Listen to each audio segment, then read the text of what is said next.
우리 윤국이 곡성에서 오신 군수님, 정수님 어디 계셨나요? 저쪽에. 고맙습니다. 감사합니다.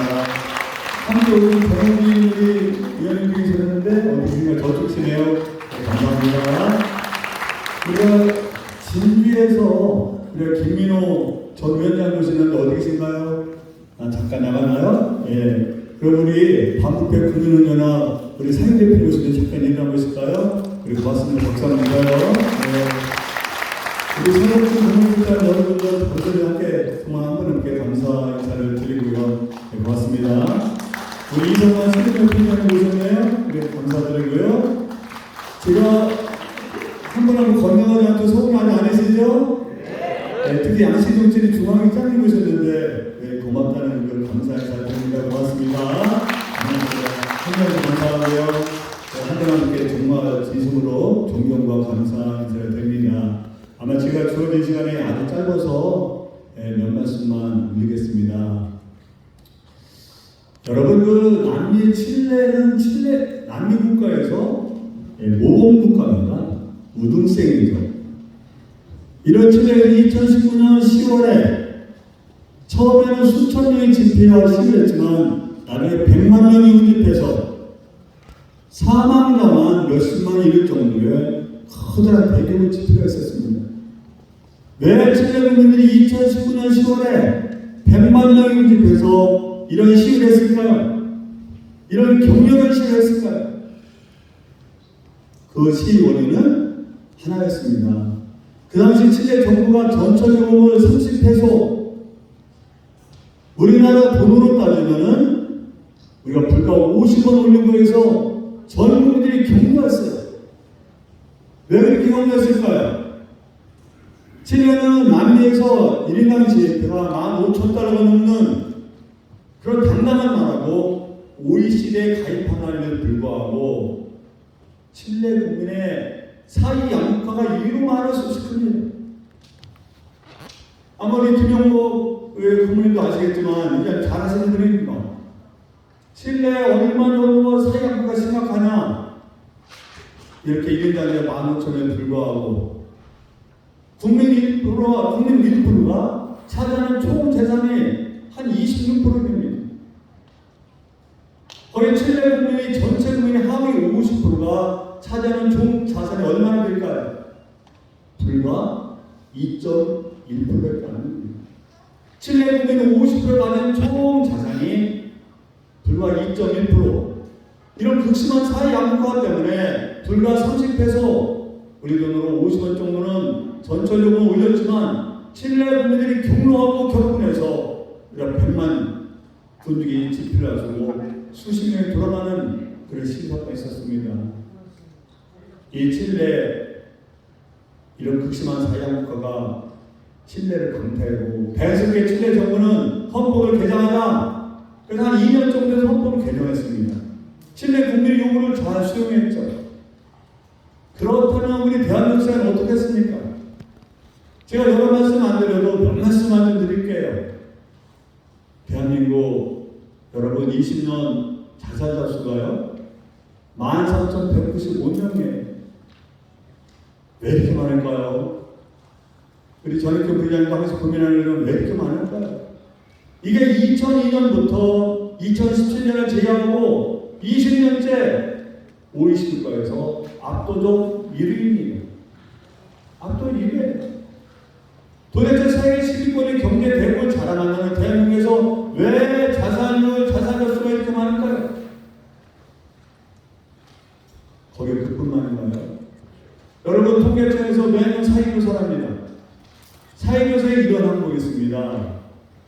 당신이 정말 열심히 삶을 살았을 때 당신이 본인 세대에서 당신의 사회 경제의 질과 향상될 가능성이 있다고 믿습니까? 라고 물어보는 게 있습니다. 우리 통계청 정부에서 조사한 겁니다. 작년 11월에 발표했죠. 관심 있는 분 한번 찾아보시면 알 겁니다. 과연 대한민국은 내가 정말 열심히 했을 때 내 본인 세대에서 본인이 사회 경제적 질과 향상될 가능성이 있다고 몇 %나 말했을까요? 불과 25.2%입니다. 25.2%만이 최선을 다하고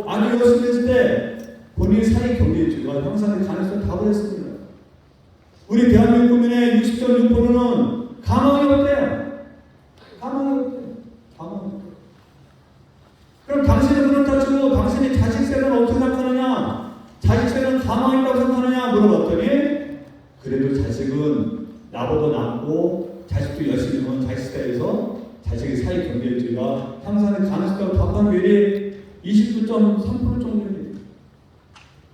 자식도 가망 없다고 보면 53.4%예요. 이렇게 잘 사는 대한민국에서 대한민국은 본인은 60% 정도가 아무리 열심히 해도 가망이 없고 10년의 자신감도 53% 정도의 국가는 국민들은 가망이 없다는 답을 했습니다. 이게 세계 12년의 경제 대국을 자랑하는 대한민국의 민낯이라고 볼 수 있고 이런 문제에 대해서 정치인뿐만 아니라 모든 사회 지도자들이 정말 대우 각성하지 않으면 안 된다고 생각합니다. 그런 경우가 어떤 현상이 있을까요? 조사 기관마다 틀리지만 20년의 조사 결과에 따르면 대한민국 국민의 60%가 이민을 가고 싶대. 여권을 하려면 이민 가고 싶대. 실제로 매년 한 28,000명 정도가 대한민국 국적을 포기합니다. 용기 있는 사람이고 그런 분이 많죠. 심지어 이중국적자가 국적을 포기하고 이민과 국적 상승 1년에 한 28,000명 정도가 수년간 통계예요. 저는 여러 가지가 있지만 이런 극심한 사회 양극화가 우리 사회를 공동체 기반을 뿌리채 흔들 수 있는 심각한 상황이 우리한테 오고 있다고 생각합니다. 제가 얼마 전까지 간단한 몇 가지 통계만 좀 들어볼까요? 우리 대한민국에 여러 가지 문제가 있지만 정규직과 비정규직 문제가 있죠. 대기업과 중소기업 문제가 있죠. 저임금 문제가 있는데요. 우리 비정규직 비율이 어느 정도 피냐면요. 한 2,099만 명 임금 근로자일 때 비정규직 한 806만 명 정도 됩니다. 한 38% 정도 되죠. 근데 비정규직 평균 급여가 얼마 되느냐? 176만 원밖에 안 된대요. 176만 원. 국민연금 보험 가입률이 38%밖에 안 됩니다. 건강보험 가입률 40%, 50%밖에 안 됩니다. 퇴직금 가입률 40%도 안 돼요. 한 176만 원의 평균 급여를 받고 국민연금 가입률이 40%도 안 되고 이분들은 어떤 희망이 있을까요? 어떤 희망이 있을까요? 여기에 대한민국 임금 근로자의 한 85% 정도가 중소기업이 담당합니다. 대기업과 중소기업이 너무나 격차가 커요. 어떻게 보면 하나의 신분사회를 진입하는 것 같은 느낌이 들 정도로 대기업과 중소기업의 차이가 크지 않습니까? 한 통계를 보면 대기업의 평균 급여가 한 529만 원 정도입니다. 2022년도 1분기 통계에 나온 거예요. 반면에 중소기업은 중견기업까지 포함한 자들도 불과 259만 원. 더구나 이 격차가 50배 정도 가면 한 3배 가까이 차이 납니다. 어떤 희망이 있을까요? 여기에 여러분, 우리 대한민국 가구 수는 가구. 무주택자는 또 얼마나 많을까요? 대한민국의 무주택자가 920만 가구입니다. 920만 가구. 한 40%가 돼요. 근데 서울의 아파트 평균 면적가 13억 정도 되면 잘 아시라고 생각해요. 이런 920만 가구에는 무주택자는 서울의 평균 아파트 평균 면적가가 12억이 넘고 13억이 넘는다면 어떤 마음이 들까요? 아, 그럼 내가 열심히 일하고 저축하면 집을 살 수 있다고 생각할까요? 아니면 나한테는 집 살기가 영원히 오지 않을 것 같다, 그렇게 생각할까요? 그래서 우리 청년들은 너무나 어려운 나머지 많은 청년들은 연애도 포기하고 결혼도 포기하고 출산도 포기한다는 거예요. 직장도 포기하고 대인관계도 포기하고 주택도 포기한다는 거예요.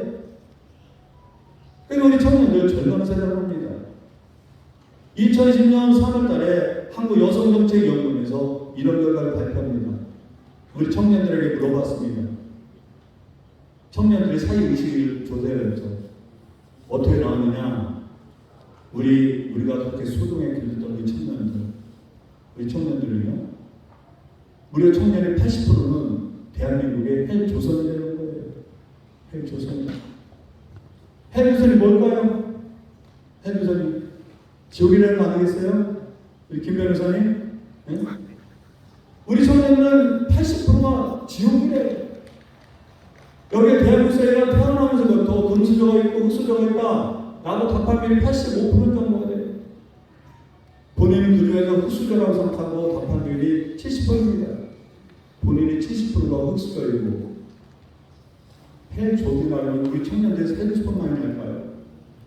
놀랍게도 우리 청년들은 여건이 허락되면 이민을 하고 싶다는 다그란 비율이 우리가 75% 정도가 됩니다. 75%예요. 도대체 누가 책임질까라는 거예요? 이런 절망스러운 세대의 우리 청년도 우리 아직도 아닙니까? 누가 책임질 거예요? 우리는 이런 기가 막히는 일 속에 살고 있는 것이 대한민국입니다. 저는 이 문제를 극복하지 않으면 절대로 대한민국이 지속 가능한 사회를 이루어낼 수 없다고 생각합니다. 저는 여기 계신 분들이 오늘부터 이런 극심한 사회 양극화 문제를 중앙정부가 국회에서 해결할 수 있도록 촉구하고 또 우리가 앞장서서 마치 임진왜란 시대에 내가 의병장이고 의병 역할을 하는 그런 기분으로 일제시대 독립운동가라는 독립운동의 심정으로 사회 양극화를 해소하는데 사회적 반향을 일으키고 강력하게 촉구하고 저는 이래야 된다고 생각합니다.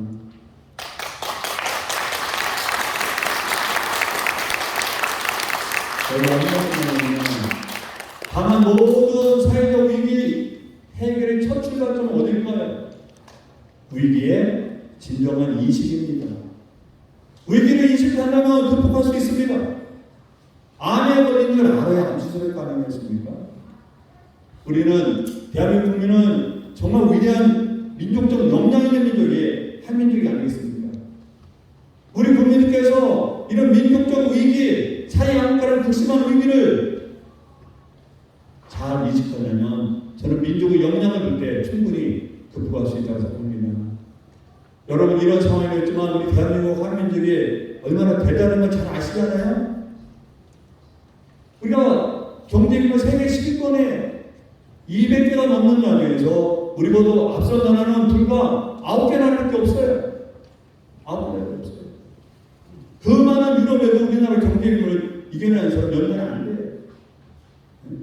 정말 미국과 중국, 일본, 독일, 영국, 인도, 이태리, 캐나다, 그냥 우리란 말이에요. 이런 대단한 나라 우리 대한민국인데 이런 나라에도 응급타태에서 여러분 잘 알겠지만 개발도상국에서 선진국으로 진입한 유일한 나라가 대한민국이 아니겠습니까? 여기가 원조를 받던 나라에서 원조를 하는 나라로 전환한 유일한 나라가 또한 대한민국입니다. 다시 말씀드리면 이런 심각한 상황이 있지만 우리 대한민국 국민들께서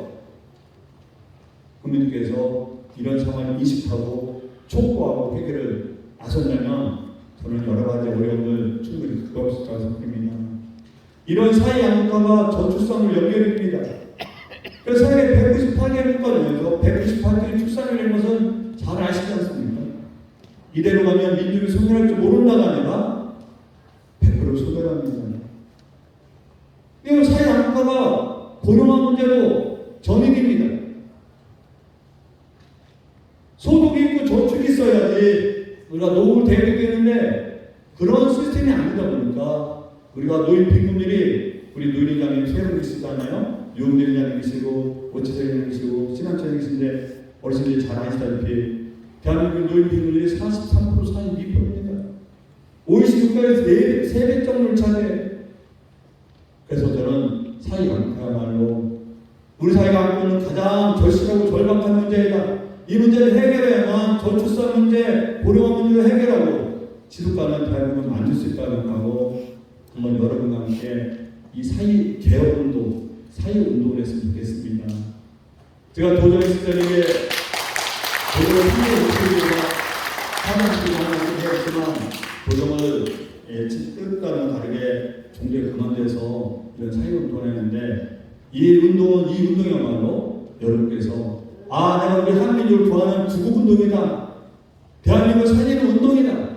그래서 내가 여러분께서 본인이야말로 이 나라를 살리는 내가 의병장이고 의병이다. 또 독립운동마다 그런 마음으로 함께 할 것을 간곡하게 요청을 드립니다. 그 말씀 드리나요? 그 말씀. 자, 그러면 오늘부터 가자세포로 회원이든 여기 모든 분이 정말 대한민국을 살리는 내가 이순신 장군이고 의병장이다, 독립운동가다, 그런 마음으로 함께 해주겠다고 마음 드시고 그런 결의를 가지신 분은 이 자리가 떠나갈 정도로 커다란 박수 함성을 부탁드리면 어떨까요?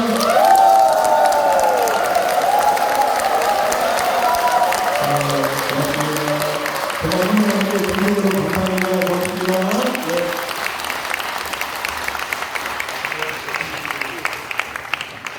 여러분의 박수와 또 환호성이 큰 힘이 되고 우리가 뜻을 모아서 더 큰 세상으로 함께 잘 사는 세상으로 갈 겁니다.